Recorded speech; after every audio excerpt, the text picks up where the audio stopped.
Григорий Ярославович, сегодняшний день по сбору подписей, на ваш взгляд, как прошел? Удачно или неудачно? Сегодня пошел удачно, потому что я собирал до 3 часов и с шагами инициативной группы с 5, и вот сейчас мы пришли практически до 7:30. Узнаваемость у меня хорошая, потому что люди знают и говорят, что вот вы уже идете не первый раз, вот, и вы опять пытаетесь что-то изменить в этой стране, в нашем городе, на нашем дворе, и почему вы еще не депутат. Сами люди отвечают на свои вопросы, потому что я не имею права агитировать. Вот, подписывают, конечно, но пойдут голосовать, не пойдут, никто не знает. Я считаю, что на сегодняшний момент наша ЦВК, Центральная избирательная комиссия, не выполнила рекомендации ОБСЕ. В комиссиях у нас только люди, которые входят в систему, это значит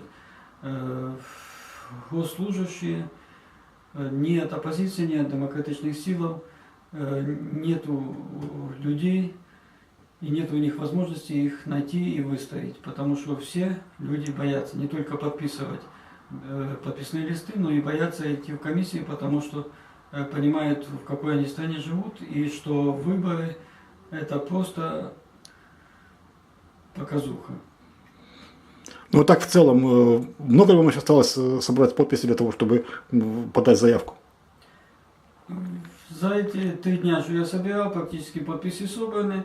Вот, мы будем просто ходить и дальше продолжать работать с людьми по всему округу моему, 15-му, для того, чтобы напомнить новым людям, которые появились, потому что много переехали, что есть люди, которые хотят, чтобы в нашем городе был порядок, чтобы в депутаты шли настоящие патриоты, которые любят свой город и хотят каких-то изменений к лучшему. Вопросы задают по ЖКХ и по другим проблемам, по трудоустройству, потому что есть очень много проблем. Говорят, если вы станете депутатом, мы на пенсии, но я бы хотел еще работать, потому что пенсии не хватает на лекарства и на проживание.